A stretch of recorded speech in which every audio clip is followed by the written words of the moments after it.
Manifesto అన్నది నిజంగా అర్థం వచ్చినది.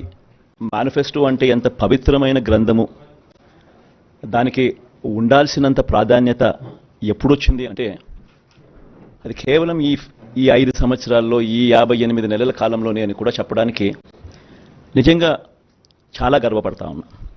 ఎందుకంటే గతంలో అంతా మనం చూసేవాళ్ళం, మేనిఫెస్టోలు అంటూ చెప్పేవాళ్ళు ఎన్నికలప్పుడు రంగురంగుల కాగితాలతో, రంగురంగుల ఆశలతో, రంగురంగుల అబద్ధాలకు రెక్కలు తొడిగి ఒక డాక్యుమెంట్ని ఇలా చూపించేవాళ్ళు. ఎన్నికలు అయిపోయిన తర్వాత ఆ డాక్యుమెంట్ ఎక్కడుంది అని ఎవరైనా వెతికినా కూడా కనపడని పరిస్థితి. ఎన్నికలు అయిపోయిన తర్వాత ఆ మేనిఫెస్టో డాక్యుమెంట్ ఎక్కడ దొరుకుతుంది అని అంటే చెత్తబుట్టలో కూడా దొరకని అద్వానమైన పరిస్థితులు మనం అంతా చూసాం. కానీ మొట్టమొదటిసారిగా ఒక మేనిఫెస్టోను ఒక బైబిల్గా, ఇది 2019 మన మేనిఫెస్టో,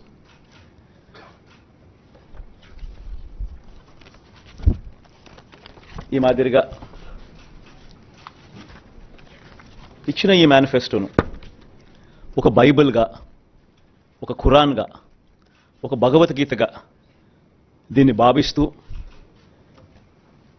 దీన్ని ఇంప్లిమెంట్ చేసిన పరిస్థితులు, దీన్ని ఇంప్లిమెంట్ చేసిన విధానం బహుశా దేశ చరిత్రలోనే ఈ 58 నెలలు అన్నది చిరస్థాయిగా చరిత్రలో ఎప్పటికీ కూడా నిలిచిపోతాయి.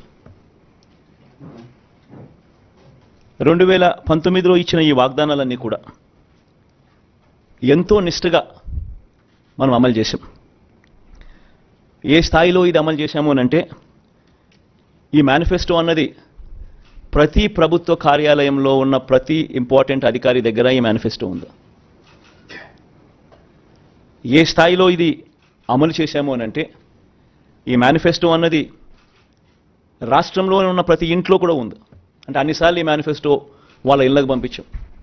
ప్రతి సంవత్సరం తర్వాత ఇదిగో ప్రోగ్రెస్ రిపోర్ట్, ఇదిగో అక్క, ఇదిగో చెల్లెమ్మ, ఇదిగో ప్రోగ్రెస్ రిపోర్ట్, ఇదిగో మా మేనిఫెస్టో, చెప్పినటువన్నీ మీరే టిక్ చేయండి అని మొట్టమొదటి సంవత్సరంలో 88%, 85%, 86% మొట్టమొదటి సంవత్సరంలో టిక్కు పెడితే చివరికి వచ్చేసరికి 99.5%, 99 ఎంత ధనంజయ్, ఎంత 99 చివరికి వచ్చేసరికి అదే 99% పైచిలుకు,